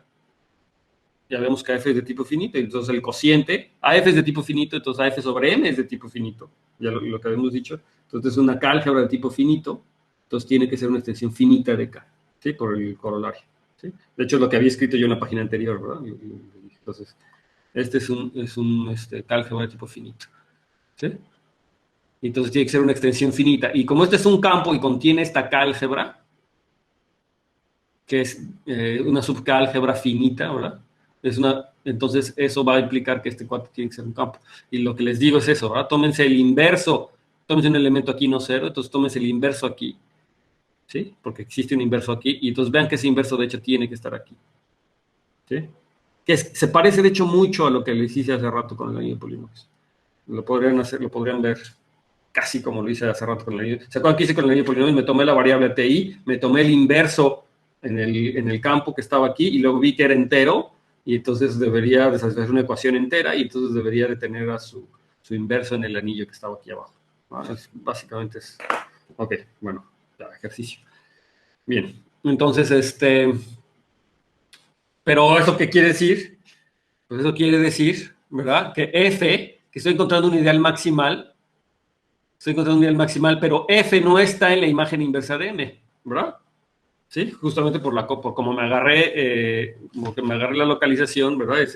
Y estoy suponiendo que en el conjunto S no hay ceros, ¿verdad? No está el cero en la localización. Entonces, F no puede estar en la imagen inversa de este ideal, que es un ideal maximal. Entonces, estoy encontrando un ideal maximal donde F no está, pero es una contradicción, porque F, en principio, era un elemento que estaba en todos los ideales maximales. Entonces, es una contradicción. ¿Sí? Y entonces la conclusión es que pues no puedo tomarme que el cero no esté en el conjunto S, o en otras palabras, que mi F tiene que ser nilpotente. O sea, que si F no es nilpotente, llega una contradicción. Bien. Entonces, eso me lleva a otra versión del Nullstellensatz, que me dice lo siguiente. Entonces, vamos a tomarnos K, un campo algebraicamente cerrado. Me voy a tomar I, un ideal del anillo de polinomios. Entonces, si F es un polinomio, de tal manera que F de alfa se hace cero para todo alfa en el Z del ideal, o sea, en el conjunto algebraico determinado por el ideal I, entonces F está contenido en el radical de I. Posiblemente esta es la versión más conocida del Nullstellensatz en geometría algebraica, ¿no? Que me dice que si un polinomio se anula en todo elemento, o sea, en todo el conjunto algebraico Z de I, entonces el polinomio F realmente está en el ideal de I. No tiene por qué estar en el ideal I.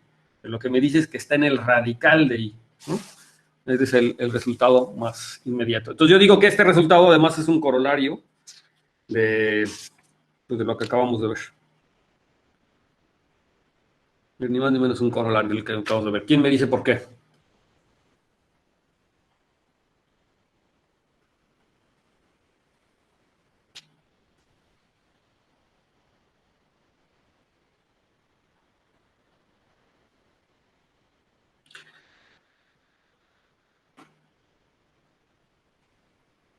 Entonces hay que ver que Porque está en el radical, o sea, por lo anterior que dijo, ¿no? Que es el radical Jacobson es igual al radical, al ni radical de este. Entonces, si F es cero, como cada punto de acá le corresponde un maximal, es que no sé si esa cosa sea maximal, solo es un ideal general. pero lo que sí puedo considerar es el cociente, ¿verdad? O sea, ¿qué pasa si yo me tomo el cociente? De hecho, sí es como, ¿qué pasa si yo me tomo el cociente del anillo de polinomios? Módulo I es una K-álgebra de tipo finito, ¿verdad? Entonces puedo aplicarle casi todo lo que vimos hace rato. Pues en particular, yo sé que hay una biyección entre los puntos de Kn y los ideales maximales que contienen ahí, que ya sé de qué forma son, porque acá es algebraicamente cerrado, ¿verdad? Hay esa biyección. Y una cosa que sería interesante ver es quién es el nil radical de A. Bueno, pues el principio es el conjunto de todos los elementos nilpotentes en el cociente, es un ideal, ¿verdad? Pero entonces este se debe corresponder con un ideal del anillo de polinomios que contiene ahí. Entonces, más que ponerle ahí, ¿con quién se corresponde en el radical de A? O sea, el conjunto de los elementos nilpotentes de A, o el conjunto de todos los ideales primos de A, ¿con quién se corresponde? ¿Con qué ideal se corresponde el anillo de polinomios?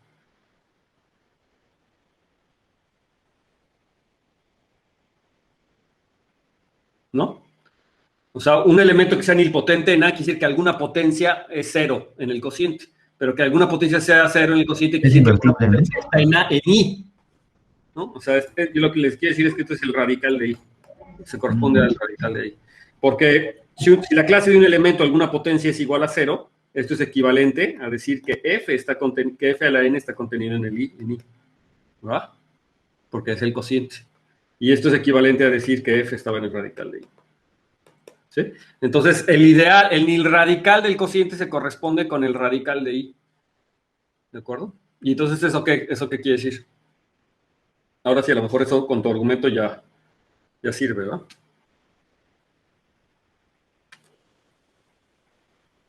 Entonces, hay una biyección,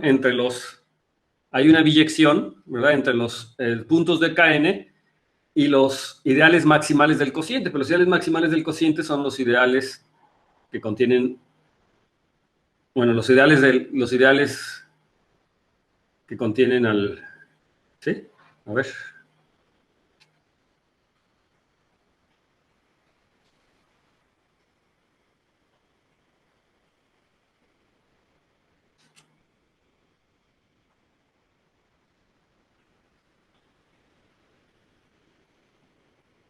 ¿No?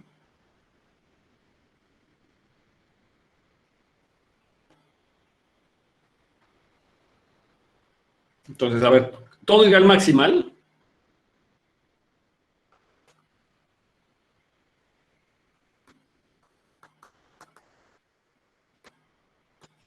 a todo ideal maximal de A le corresponde, ¿verdad? Este cuate, ¿quién le corresponde?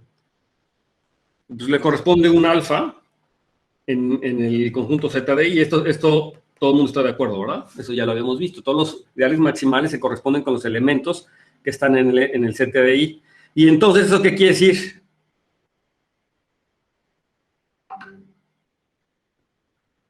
Que si me tomo una clase de F y en alfa es igual a 0, ¿verdad? Si me tomo, digamos, si la clase de F en A es tal que la clase de F de alfa es igual a 0 y F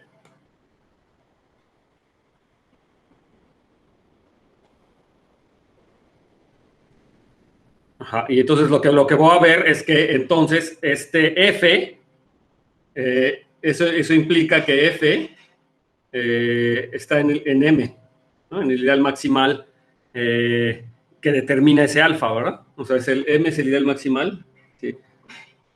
Entonces eso es equivalente, ¿verdad? Entonces que F de alfa es igual a M. Pero eso, como esto pasa para todo alfa, lo que estoy viendo es que F está contenido en la intersección de todos los ideales maximales. Pero como estoy en una álgebra de tipo finito, entonces el nil radical es la intersección de todos los ideales maximales. Entonces eso quiere decir que AF es nilpotente. O sea que F está contenido en el nil radical de A, pero eso, o la clase de F más bien está contenida en el nil radical de A porque se anulan, porque están todos los ideales maximales.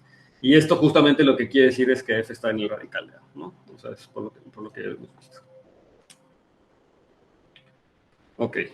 Bueno, entonces esta es la versión del Nullzellensatz que ya conocíamos o que teníamos conocido, y entonces creo que se entiende o se ve por qué este corolario de los ideales maximales, o sea, este corolario de los ideales maximales, no, el anterior incluso, no, ¿cuál es el corolario? Ese que me dice, ¿verdad? Justamente este. Que me dice que esta es una extensión algebraica finita. No. El anterior, el que me dice que tengo una extensión finita algebraica. ¿Por qué no está aquí?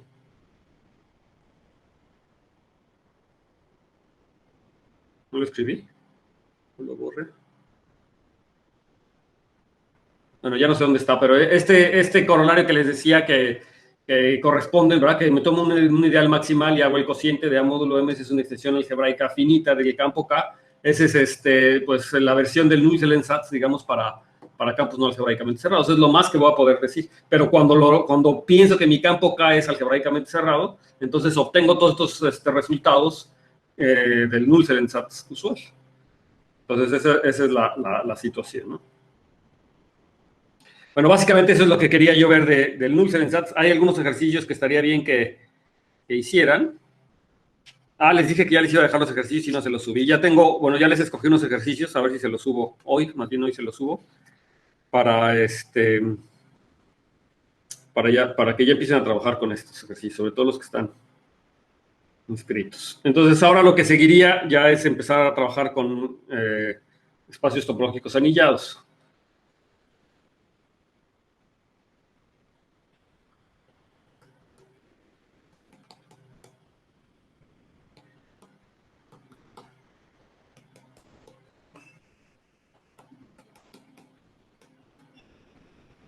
Entonces, para esto vamos a tener que hablar de gavillas, pero nada más para introducir esto, los espacios topológicos anillados. Recuerden que si yo quiero hacer geometría, eso lo vimos en la motivación, si yo quiero hacer geometría realmente, entonces lo que necesito es un conjunto, que va a ser el conjunto de puntos donde voy a hacer geometría, pero para poder hacer geometría de verdad, me gustaría también decir quiénes son las funciones, ¿verdad? Y entonces yo necesito decir quiénes son las funciones. Como yo tengo un espacio, un conjunto donde voy a hacer geometría, además necesito una topología, porque quiero al menos la noción de una función continua, quiero un espacio topológico. Entonces quiero un conjunto con una topología y luego definir quiénes son las funciones en los abiertos, al menos en los abiertos, y las funciones cómo se ven cerca de puntos. Entonces de ahí que voy a necesitar definir la noción de gavilla, que es, en términos generales, es pensar justamente en cómo son las funciones en los determinados abiertos. Entonces, esa es la idea, ¿no? Vamos para allá. Entonces, vamos a empezar con gavillas. Entonces, como ustedes ya saben, gavillas, digo, funtores, pues puedo utilizar libremente el lenguaje de funtores. Pero entonces, para esto sea X un espacio topológico.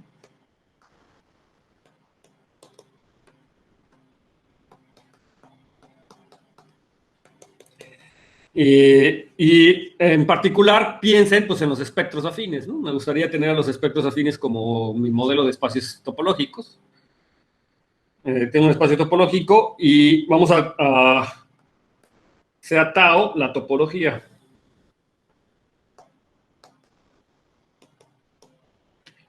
En X, ¿no? Entonces, tau forma una categoría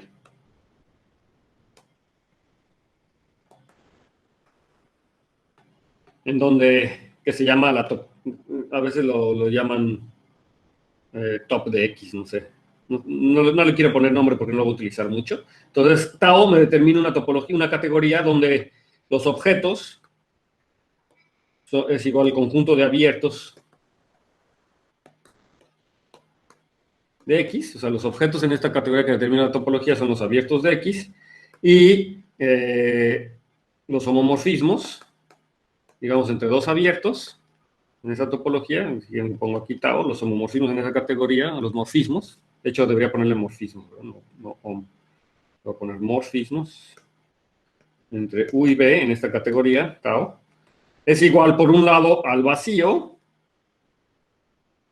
si U no está dentro de B, y pues justamente la inclusión, si U está dentro de B, ¿no? O sea, es el vacío o la inclusión. Nada más esta categoría solamente tiene cuando mucho un morfismo, que es una flecha, que es la inclusión. Ustedes pueden verificar que es claramente una categoría, y entonces esto me va a poder ayudarme a definir lo que es una gavilla, o una pregavilla, al menos. La definición, una pregavilla. Pregavilla en X es un funtor contravariante. Tendría que decir una pregavilla de qué. Pues una pregavilla de grupos abelianos, si quieren.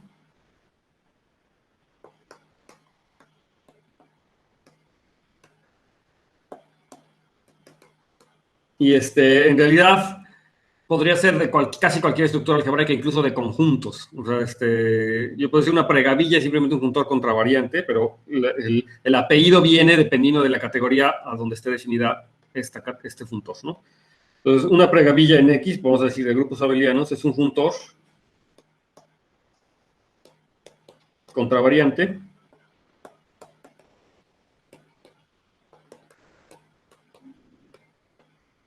F, pues de la categoría tau, le voy a seguir llamando tau a la categoría, a la categoría de grupos abelianos, ¿no? ¿Sí? Es un juntor contravariante. Entonces, nada más para no dejarlo, es decir, para cada abierto U de X, le asociamos un grupo abeliano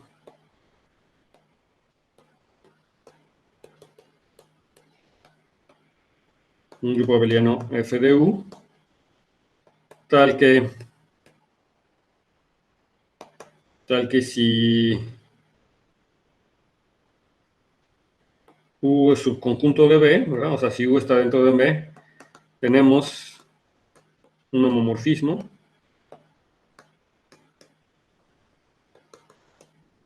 de grupos abelianos, ¿verdad? Entre F de B y F de U. Entonces, fíjense, aquí es donde entra la contravarianza, ¿verdad? Tengo un grupo abeliano y este homomorfismo, pues lo vamos a llamar ρ. Hay muchas notaciones, que me dicen, ¿no? Como que va. Entonces, si U está dentro de B, entonces, yo lo voy a poner de B a U. ¿No? Nomás tengo que poner atención para ser consistentes. Entonces, ρ de B a U, lo pongo así porque va de ρ de B a ρ de U, y este homomorfismo se llama la restricción.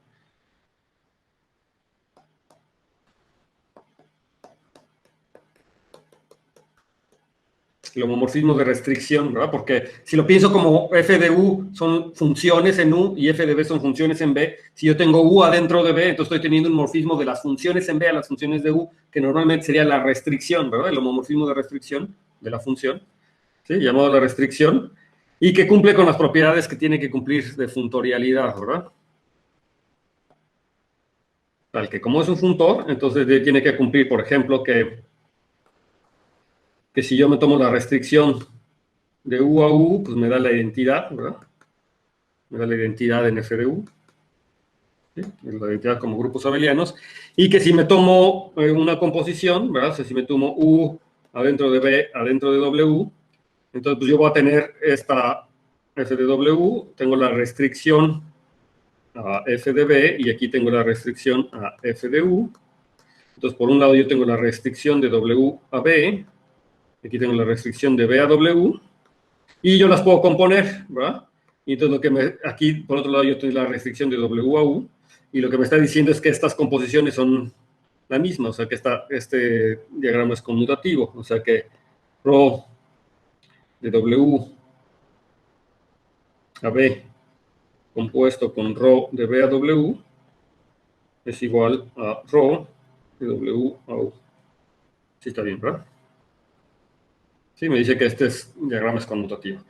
Y pues esa es la... bueno, también tenemos que decir qué es lo que le pasa al conjunto vacío, porque esto no es claro, ¿verdad? Aunque muchas veces se asume que el conjunto vacío va a un elemento...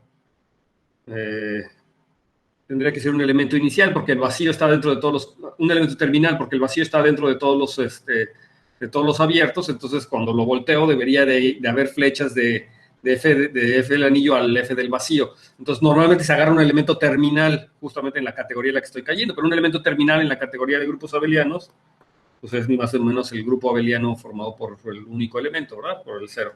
¿Sí? Entonces eso es lo que se le pide. Y se le pide las composiciones. Entonces esto es lo que es una pregavilla. Y entonces a los elementos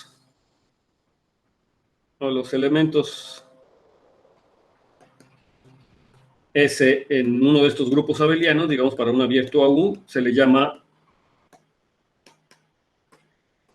sección, una sección de U, ¿verdad? No sé cómo llamarlo. Una sección de la pregavilla F. No, no es una sección. Entonces, F de U es el conjunto de secciones, ¿no? De U. Y F de U. El grupo o el conjunto, es que depende de dónde esté, en qué categoría caiga. O sea, es decir, esto podría ser conjuntos, insisto, podrían ser grupos abelianos, podrían ser anillos o cualquier otra estructura en otra categoría, y entonces le llaman secciones de tal cosa, ¿no? Entonces, el conjunto de secciones, el conjunto de secciones de F, ¿no?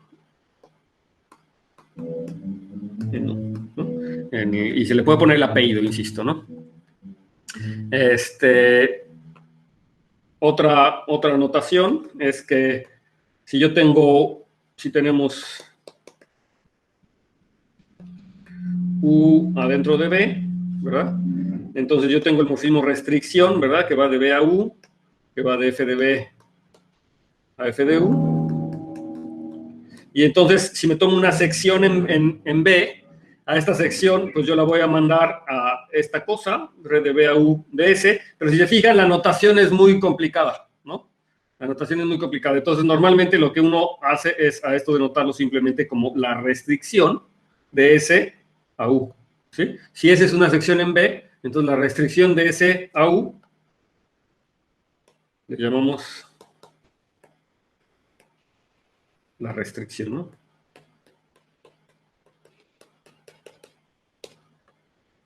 La restricción de S a U. ¿De acuerdo? Y se le denota así, justamente, ese rayita. O eso es para no estar cargando tanta notación. ¿Sí? Entonces, esa es una pregavilla. Entonces, pregavillas hay muchas.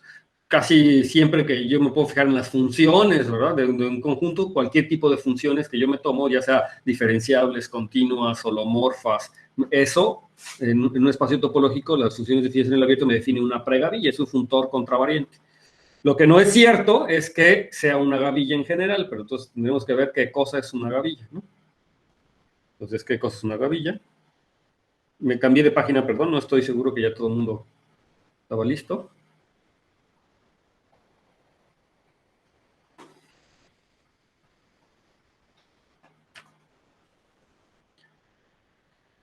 Entonces, una pregavilla, ¿ya? Entonces pongo aquí la definición. Entonces, una gavilla, que por cierto les digo que en otros países les llaman haces, a esto es lo que en México le llamamos gavillas. Una gavilla es una gavilla de lo que ustedes quieran, de grupos abelianos.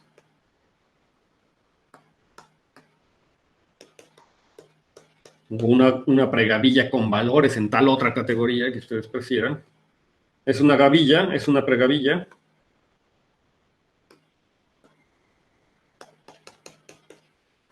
Es una pregavilla F, que además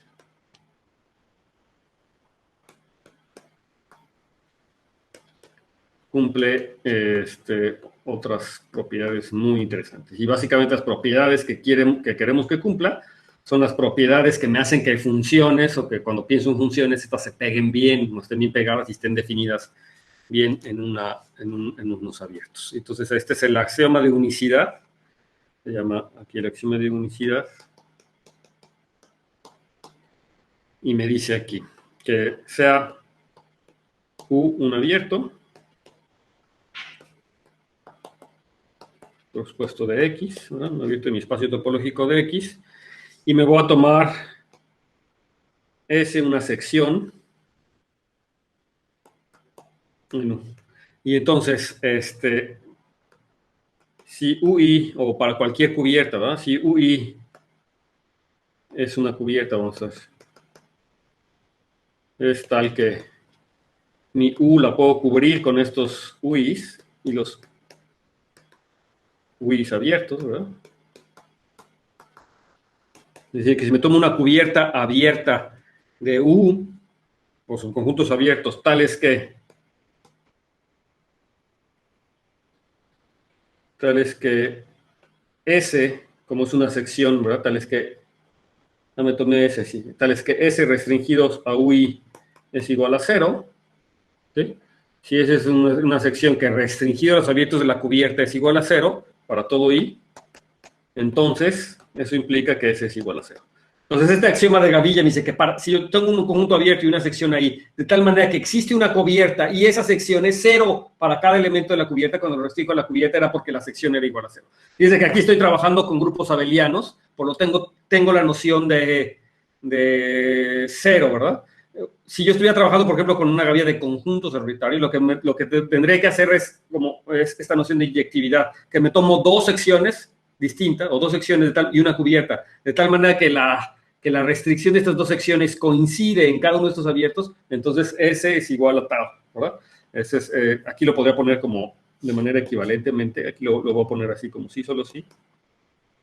Si S y tau están contenidos en F de U, son tales que S restringido a UI es igual a tau restringido a UI, entonces S es igual a tau, ¿no? O sea, se entiende que estoy tomándome la cubierta y entonces en el caso de grupos abelianos, como la restricción es un homomorfismo, bastaría checar que es 0, ¿verdad? Entonces, es una cosa interesante, una sección que es localmente 0, o sea, que se puede ver que es 0, entonces es porque era 0. En todos lados, esta es la unicidad. Y se llama unicidad básicamente por esta parte en verde, ¿verdad? O sea, que cualquier sección queda determinado en una cubierta, queda determinado localmente por su valor en una cubierta, digamos. Y la segunda parte de Gavilla, se lo pongo en negro, y la segunda axioma es el axioma del pegado. Es el axioma de pegado. Y entonces esto me va a decir, entonces nuevamente sea U abierto y UI una cubierta. Cubierta abierta de X, ¿no? O sea, es una cubierta, es decir que la unión de todos los UIs me da, digo, no de X, de U. La unión de todos los UI me da un elemento de U. Entonces sea SI una sección, pero ahora en F de UI. ¿Sí? Una sección en F de UI. Entonces, realmente lo que estoy tomando es una familia de secciones, ¿verdad? SI es una familia de secciones, y esta familia pues la puedo pensar como unos productos de los F de UI, ¿verdad? O sea, lo que le estoy realmente tomando es una familia de secciones, ¿no? Si quieren le pongo así, si quieren, no sé cómo quieran. SI es un elemento en el producto, lo estoy tomando. Entonces, tal que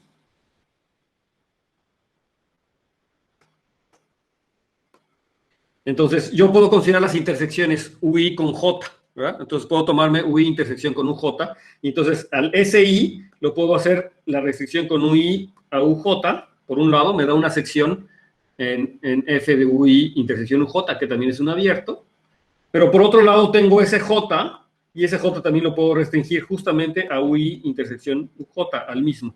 Y entonces, si estas secciones cumplen que son iguales en las restricciones, cuando los comparo abajo en las intersecciones, entonces, lo que me dice esta condición es que existe una sección S en el F de U, tal que S restringido al UI me da ni más ni menos que el SI. Y ese es el axioma de pegado de las secciones, ¿verdad? O sea, porque yo tengo una familia de secciones y como que yo quisiera pegar esas secciones. Entonces, ¿cuál es la condición para pegar esas secciones? Pues si me fijo en las intersecciones y las intersecciones coinciden, son iguales, entonces quiere decir que esas secciones no tienen por qué ser iguales. De hecho, está definida cada sección en un abierto distinto, entonces pueden estar por ahí polulando, pero lo interesante es que esas secciones coinciden en las intersecciones. Entonces, lo que me dice cosas que sí las voy a poder pegar, sí voy a poder encontrar una S que me las realice a todas. Es decir, que S restringida a cada abierto UI me dé exactamente la UI. Entonces, el axioma de pegado. Entonces, sí, esas son las dos condiciones para que sea una gavilla, una pregavilla y una gavilla. Es decir, una gavilla es un funtor contravariante entre la categoría de abiertos de un espacio topológico, ¿sí? Así como lo definí, a la categoría de anillos, grupos, o cualquier estructura algebraica que ustedes gusten, que cumpla estas dos condiciones extras, ¿no? Que la unicidad, para grupos donde yo tengo para categorías donde tengo homomorfismos, y la igualdad o la inyectividad se puede medir en términos del kernel, ¿verdad? Entonces es equivalente a decir el axioma de unicidad 1, tal como lo escribí en negro, pero si no, se podría escribir en términos de como lo escribí en verde, ¿verdad? Que me tomo dos secciones que coinciden, entonces esas secciones serán iguales, coinciden las restricciones, estas secciones serán iguales, y el pegado, lo que acabamos de ver, ¿no? Si tengo una familia de secciones que coinciden las intersecciones, entonces existe una sección más arriba que me permite pegarlas. Entonces, hay un montón de ejemplos de gavillas con distintos apellidos. Por ejemplo, la gavilla de funciones continuas, ¿verdad? Entonces, no sé si vale la pena poner los ejemplos.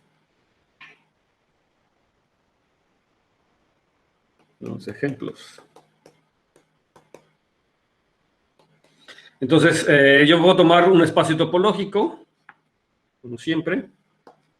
X espacio topológico. Y luego vamos a tomarnos CDU, que es igual al conjunto, que también se denota por C0 de U a R, y eso tiene una razón después, que va a ser igual al conjunto de las funciones que van de U a R, de tal manera que F es continuo, ¿no?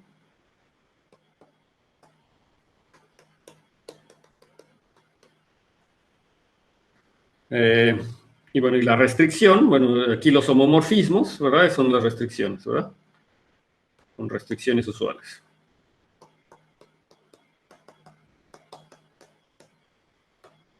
De funciones, así lo voy a poner. La restricción es la restricción de funciones iguales. Entonces, en este caso, claramente C es una pregavilla.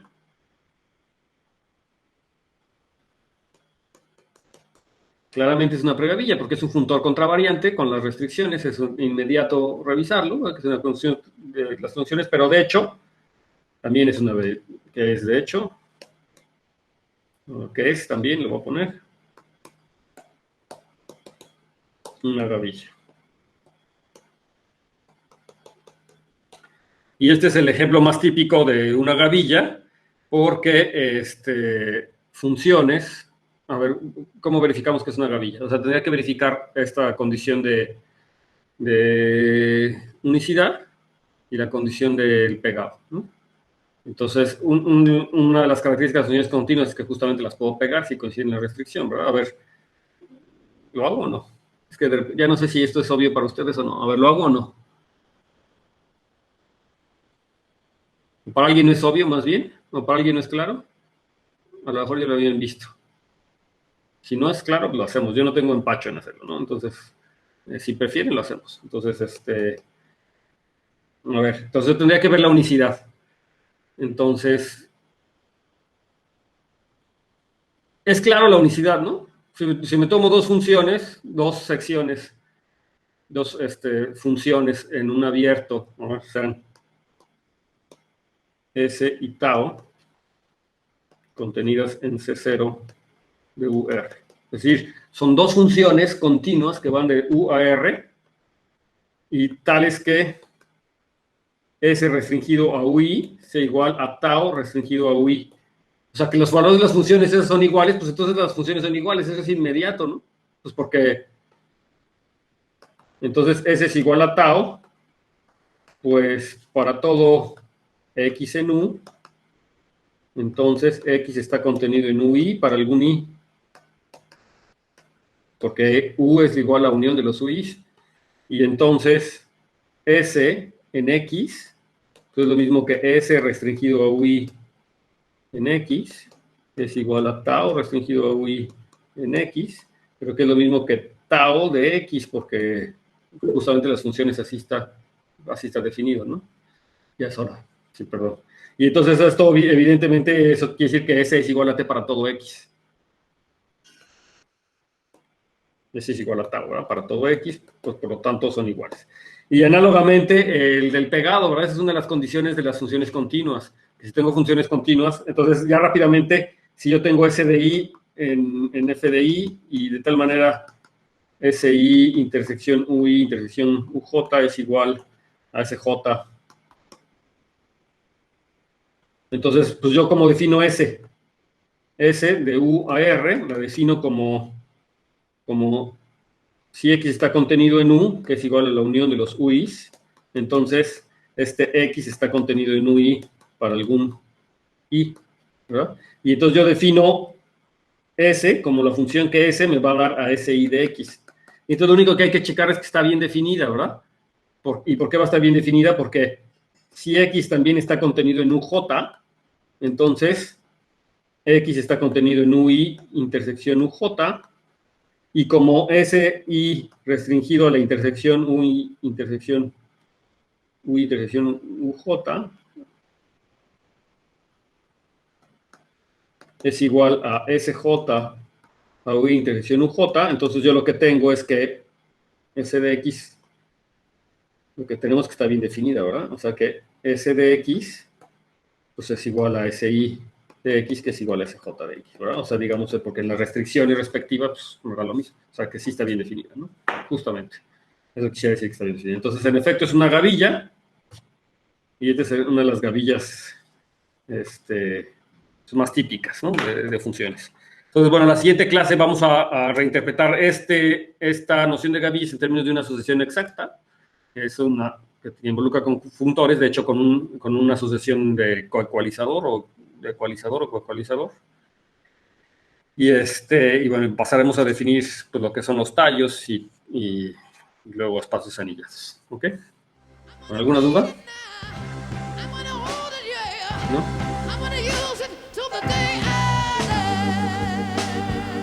¿Alguna duda con esto que escribí ahorita? Ya de repente empecé a escribir rápido, pero bueno, pues si no tienen duda, entonces pues, nos vemos la próxima clase, el jueves.